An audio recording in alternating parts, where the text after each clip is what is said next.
Hey, it's Deborah, and I'm back for another video. And today, what I want to talk about is your sense of taste. Now, this is a super fun sense to talk about, partly because it involves the tongue, and most things that involve the tongue are pretty fun. So let me tell you a little bit first about the physiology, and then I'll talk about the other meaning of taste, which is your preferences. So first I want to talk to you about the actual physiology of what happens when you're tasting stuff, which is really cool. So when you're tasting stuff, there are a whole bunch of different taste buds on the tongue, and they're distributed throughout the surface of the tongue. And they each have a different function, right? So you can taste things that are sweet or salty or bitter or umami, that kind of Parmesan, mushroom, beef, like thick, rich, saturated flavor. Sour, astringent, right? And each area of the tongue has its own specialized way of picking up what it is that you're tasting.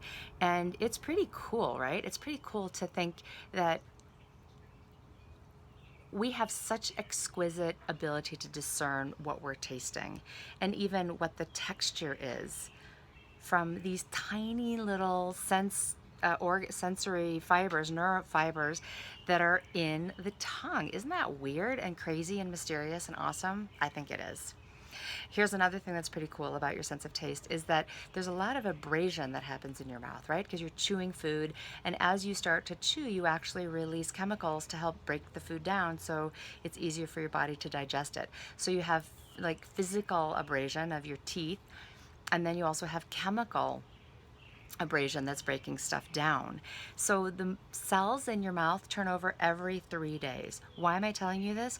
Because I want you to get that you are constantly creating new, always, in your body, all the time. Your mouth cells turn over every 3 days.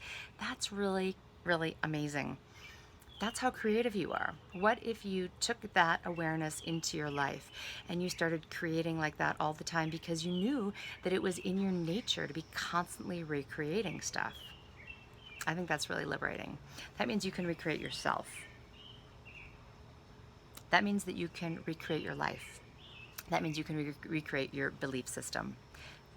What we do, the way we do anything is a reflection of the way we do everything, and everything is a mirror for everything. So just this information, knowing that stuff gets broken down in your mouth and new stuff gets created, is a really powerful mirror for you, that you can do the same thing with your beliefs. I've been using this and it is super awesome. So the second thing I want to talk to you about taste is preference. We see the world through our own glasses.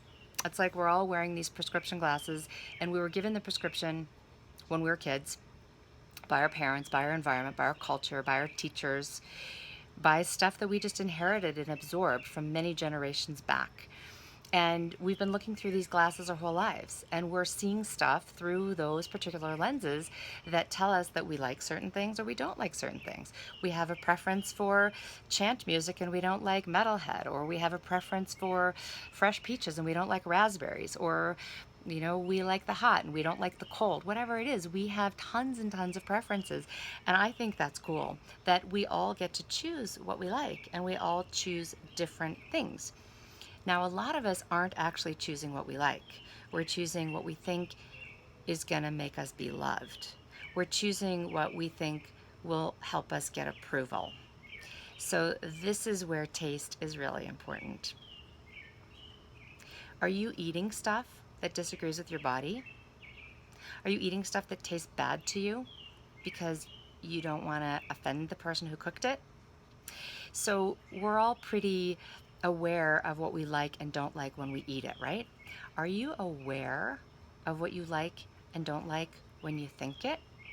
Are you aware of beliefs that taste good to you or don't? Super powerful thing to consider. So that's my question for you today, and my invitation is to check out your taste. What do you like? What do you not like? What nourishes you? What doesn't nourish you? What's fun for you to eat? And what would you rather never eat again? Because it's kind of like life is this enormous buffet, and you can take anything you want on your plate. And right now, you might have a lot of stuff on your plate that you don't actually like, that somebody else put on your plate, and they expect you to eat it, and you don't want to eat it.